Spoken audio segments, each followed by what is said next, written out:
Section 1: The car, the garage, and the Karen next door. Moving into a quiet suburban neighborhood after years of city life was supposed to be the peaceful transition I'd always imagined. I bought the house at the end of the cul-de-sac, a two-story place with a deep garage, tall oak trees, and enough space in the backyard to build my dream workshop. My wife, Marlene, and I had agreed no more chaos, no more street parking nightmares, and definitely no more nosy neighbors. But what we didn't account for, or rather what the real estate agent conveniently omitted, was that our new slice of heaven came with a homeowners association. Not just any HOA, this one was ruled with an iron fist by a woman named Karen Whitmore. The HOA president for life, as she once jokingly told me, though the laugh never quite reached her eyes. She lived 2 houses down in a perfectly manicured beige and white colonial replica with motion detection lights on every corner and cameras that could probably zoom in on a fly's wings. Karen was the kind of woman who wore a whistle around her neck and patrolled the neighborhood like she was running a gated military compound. From the moment we moved in, we became her next project or target, depending on how you looked at it. Marlene and I didn't want trouble. We kept to ourselves, followed the rules, and even attended 1 or 2 HOA meetings to make an effort. But it was never enough for Karen. The trouble started with a simple package. A delivery guy dropped off a medium-sized cardboard box addressed to a K. Whitmore at our doorstep. Easy mistake. Her house number was 714. Ours was 741. I walked it over to her and handed it to her myself. Her eyes narrowed like I'd rifled through it or opened it and retaped it. No, thank you, no acknowledgement, just a cold. Next time, leave it with the HOA mailbox. That's protocol. Protocol? For misdelivered mail? I ignored the slight and moved on. Life was too short for petty nonsense. I was more focused on my side project, restoring a classic Dodge Charger. I'd picked it up from a buddy out in Nevada who was getting rid of his grandfather's junkyard collection.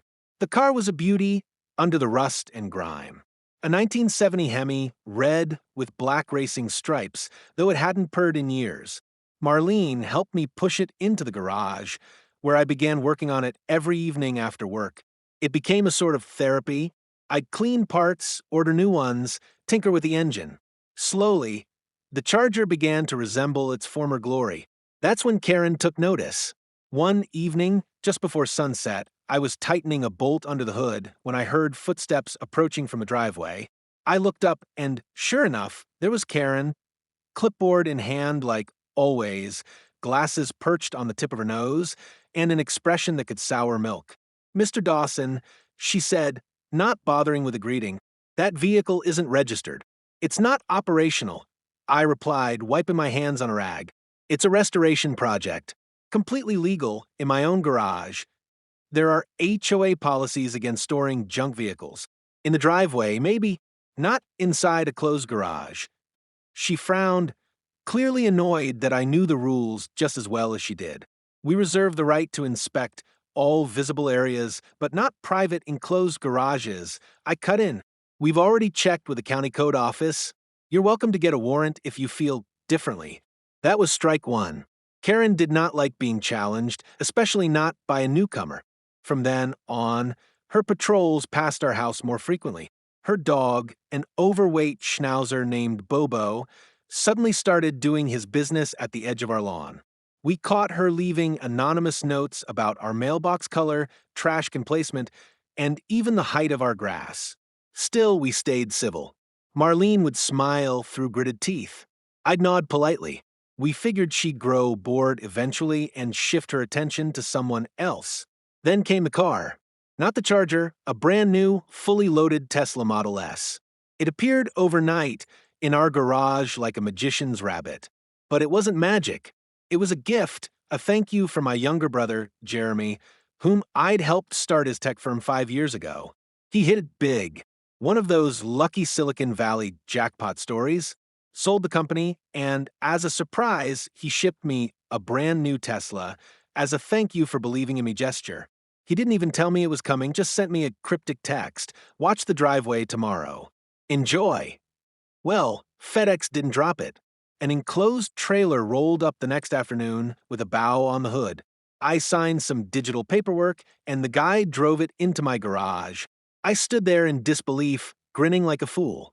Marlene ran out a second later, mouth open in shock. Karen noticed immediately.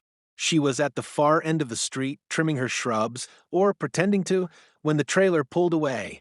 I saw her raise her phone and snap a photo. I thought nothing of it. Let her gossip, I figured. Maybe she'd finally see we weren't deadbeats or rule breakers. But things spiraled the next morning. It was a Thursday.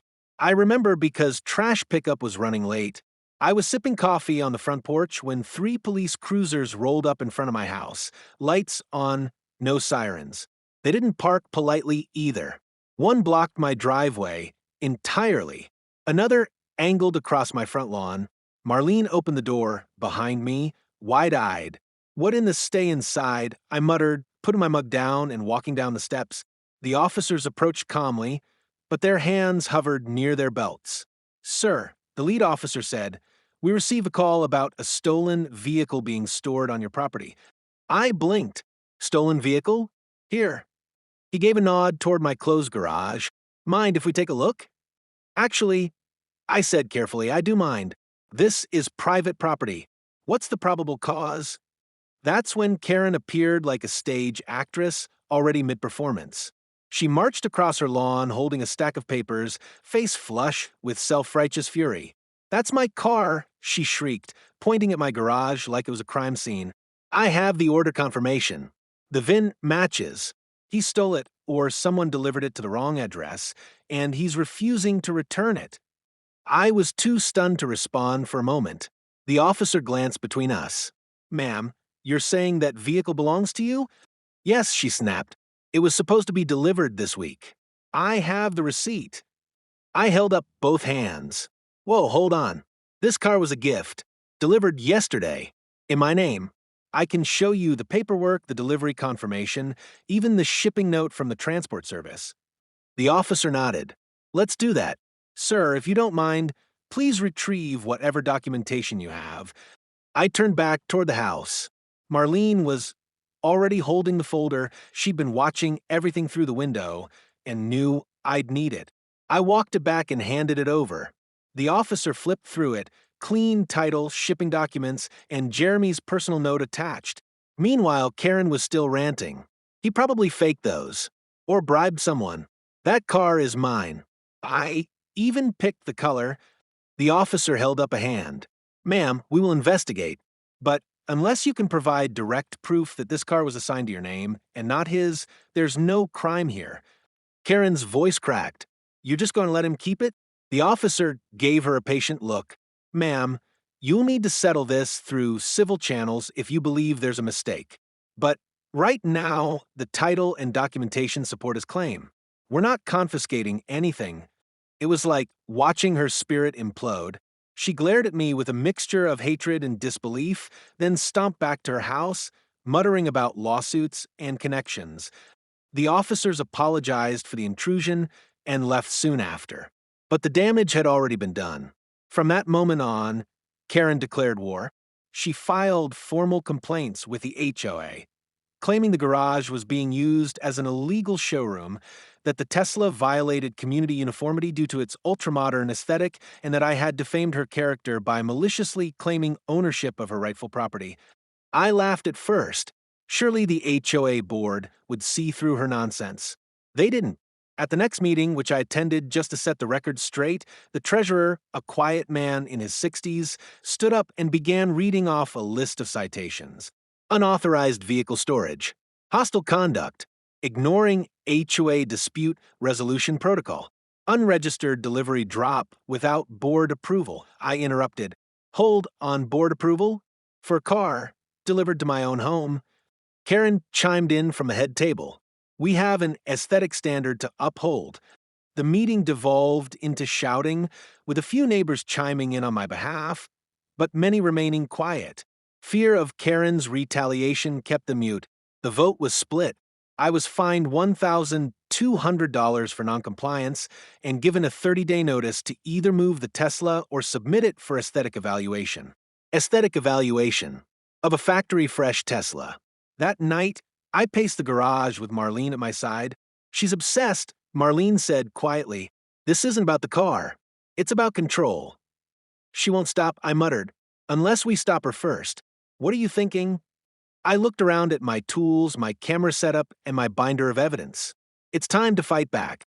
And so began the quiet war behind garage doors. A war Karen didn't know I was preparing for, yet. Section 2. The arrival of the news crew and Karen's panic the morning the news crew arrived.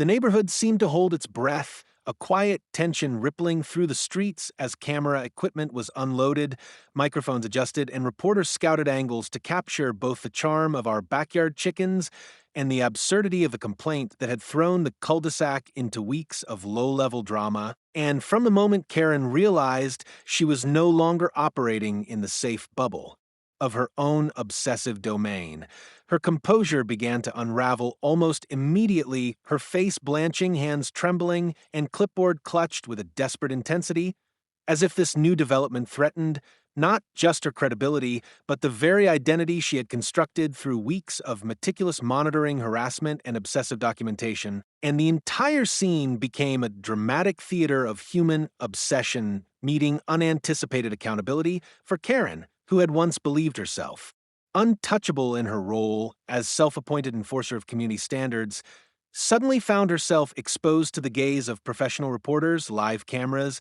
and the quiet curiosity of neighbors who had gathered in the streets, watching intently, whispering among themselves, and exchanging knowing glances that amplified the tension, humor, and drama, as if the entire cul-de-sac had become both audience and participant in a spectacle that was as satisfying as it was inevitable.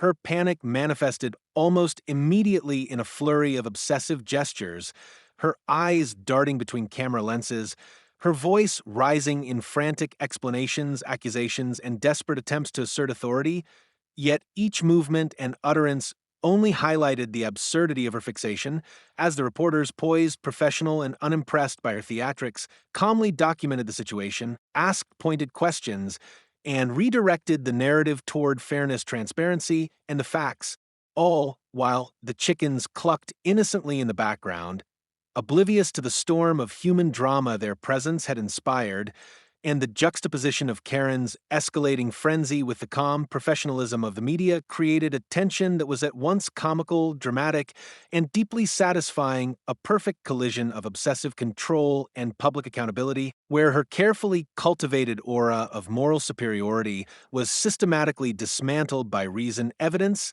and the simple reality that her obsession had no legitimacy outside the narrow confines of her own imagination, leaving her visibly shaken, sputtering, and increasingly unable to assert dominance as the cameras rolled, neighbors watched, and the narrative shifted from harassment to vindication. As the reporters interviewed us, asking about the chickens, our routines, and the absurdity of the complaint, Karen attempted repeatedly to interject, to assert that the flock represented a legitimate threat or violation, but her arguments faltered under the scrutiny of thoughtful questioning and professional observation.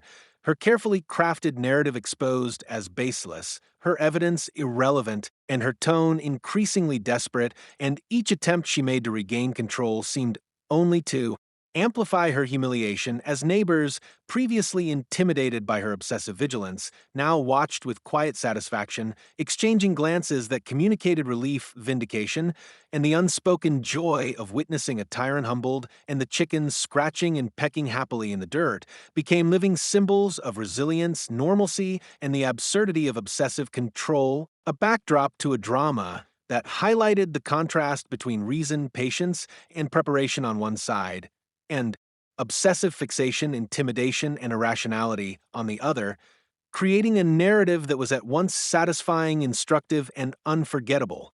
Karen's panic escalated further as the reporters captured her flustered gestures, faltering explanations, and increasingly desperate attempts to frame the situation in her favor, her voice rising, tone trembling, and words stumbling as she realized that her authority had no standing in this arena, that the cameras, the neighbors, and the professional scrutiny of the media could not be intimidated, manipulated, or cowered by obsessive behavior alone.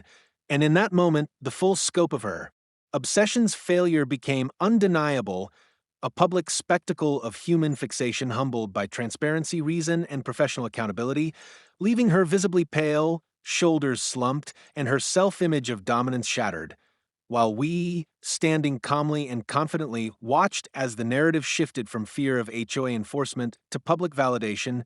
Each camera angle, each pointed question, and each neighbor's supportive glance reinforcing the reversal of power and the triumph of calm.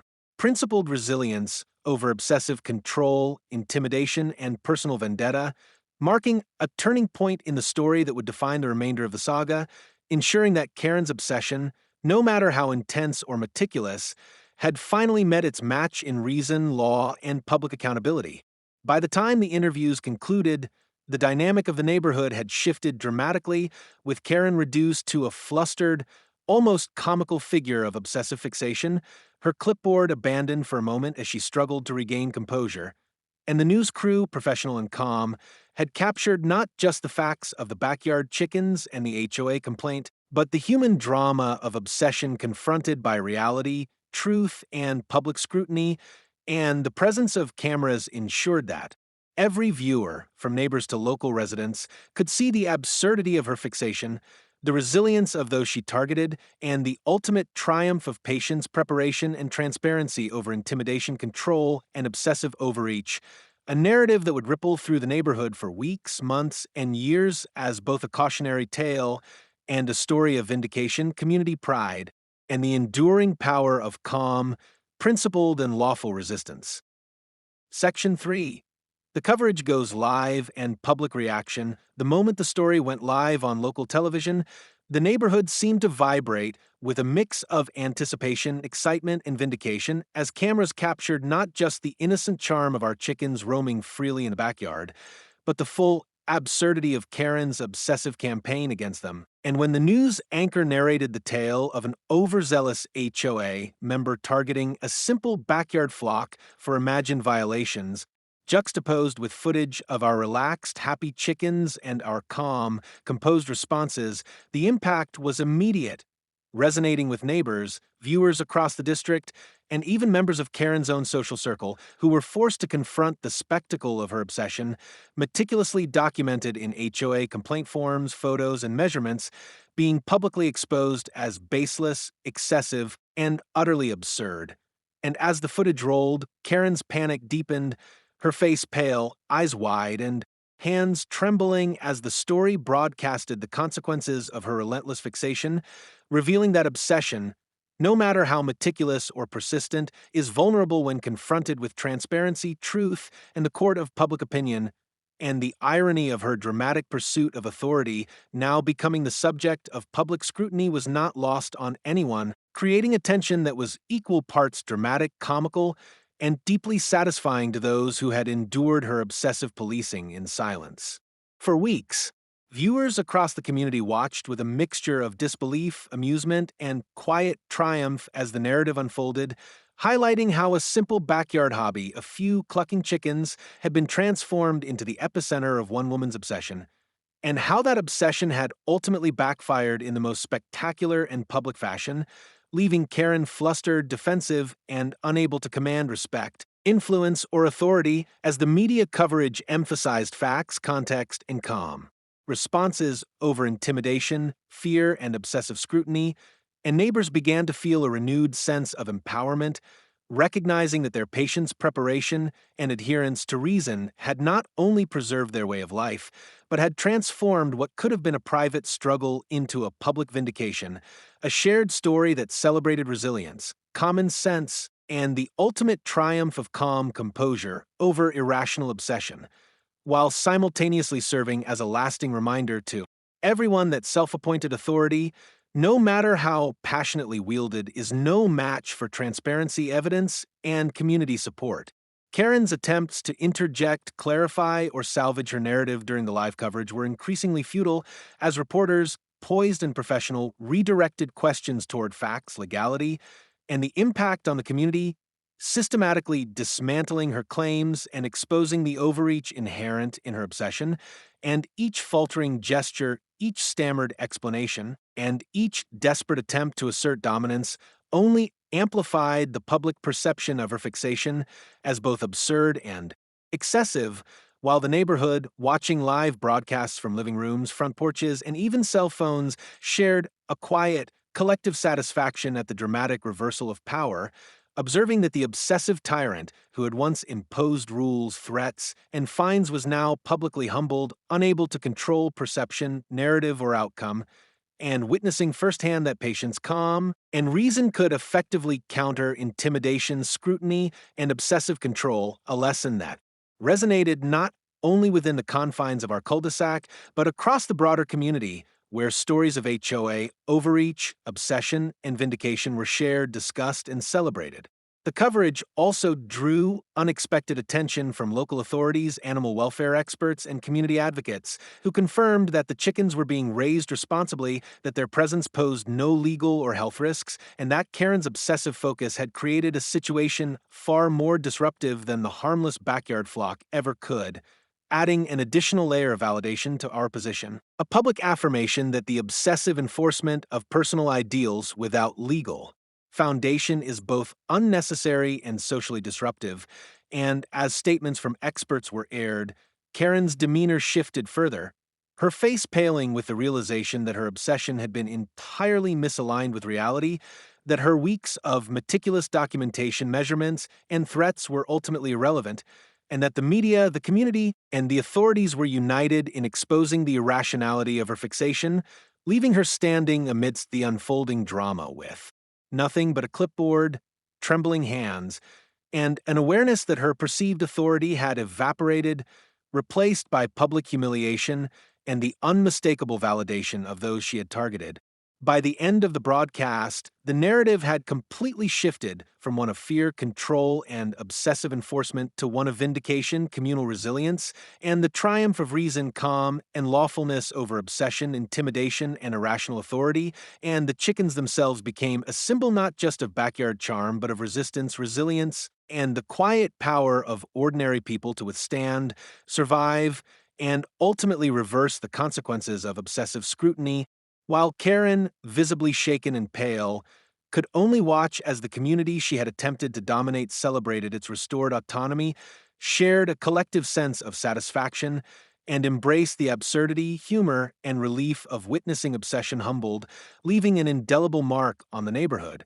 A story that would be recounted for years with laughter, disbelief, and pride, a testament to the enduring power of calm, preparation, and principled persistence in the face of irrational control.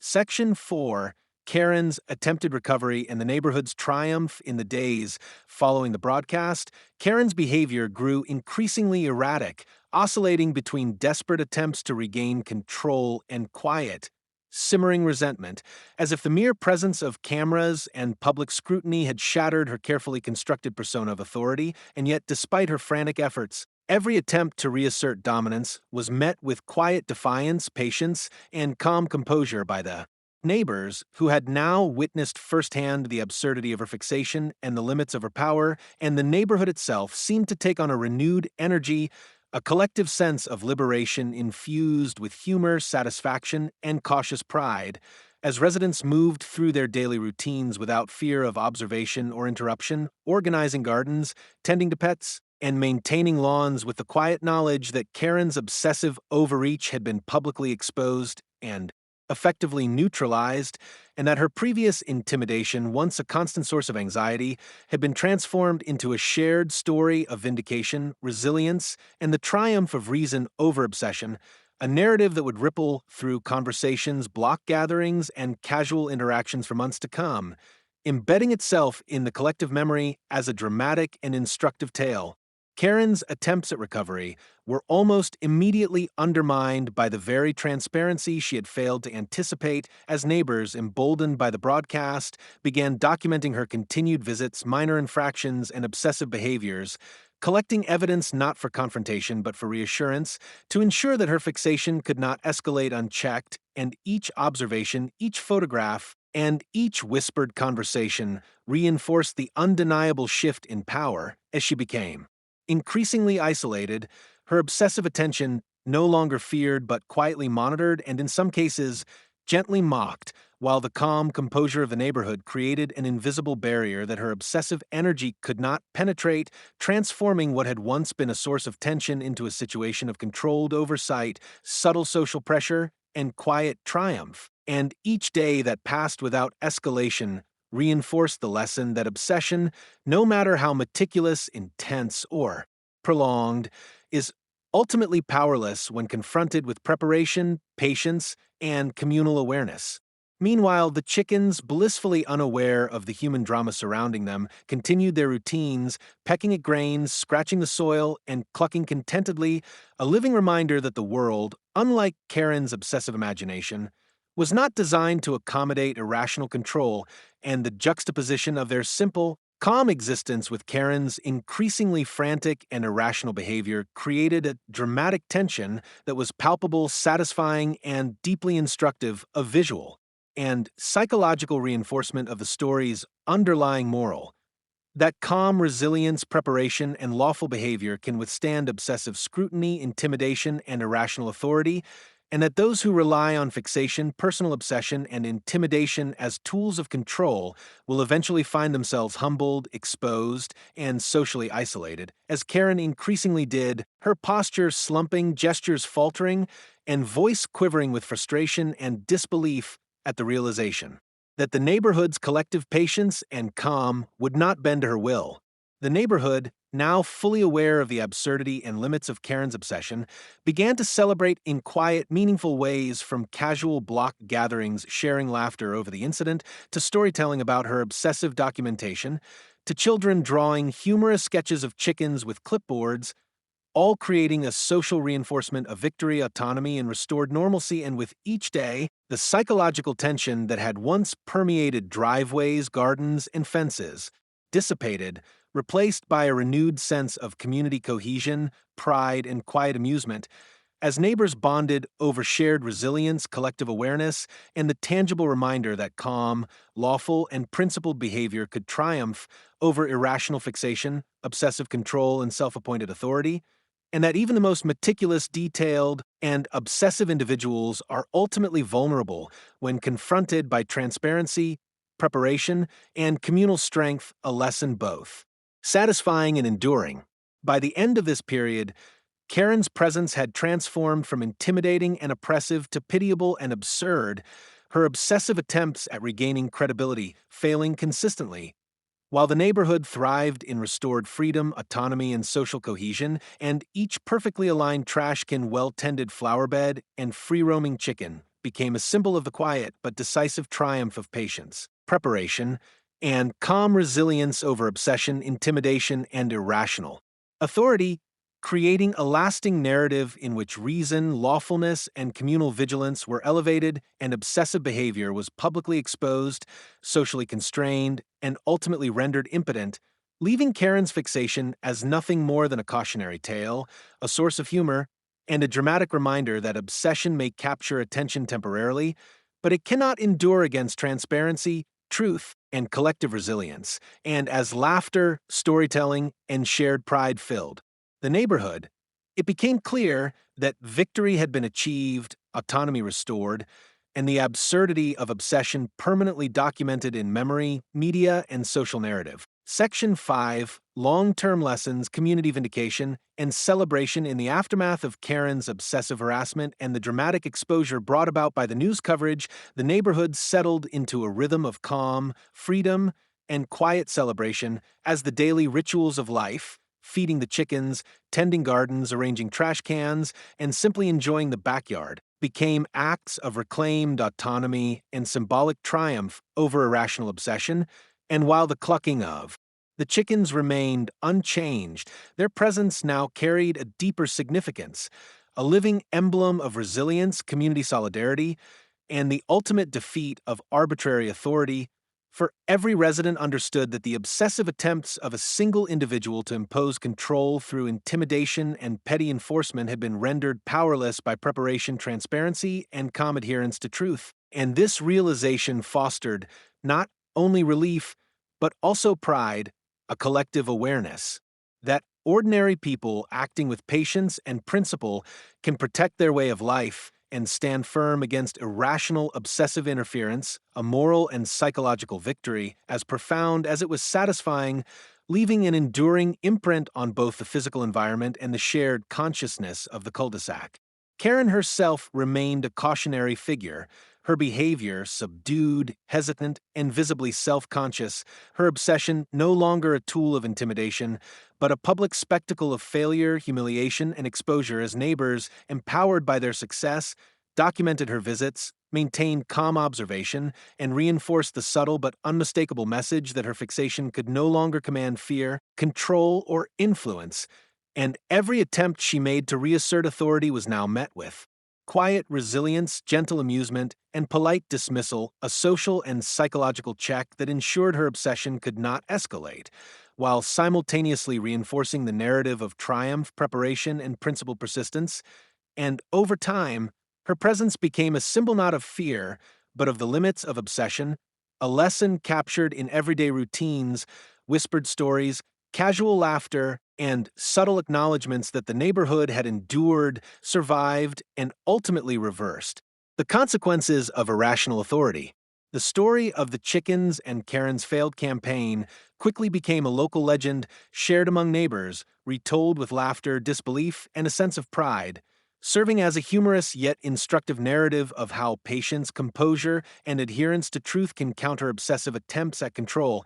And this shared storytelling reinforced social cohesion, collective awareness, and a culture of calm vigilance, teaching both young and old that individual obsession, no matter how meticulous, detailed, or persistent, cannot withstand transparency, law, and community solidarity, and that resilience, preparation, and principled calm are the ultimate tools for overcoming intimidation, fear, and irrational enforcement, transforming what could have been a source of stress, anxiety, or social tension into a lasting narrative of empowerment, humor, and moral vindication, ensuring that the events would be remembered not for the drama alone, but for the lessons, triumph, and enduring sense of justice they embodied.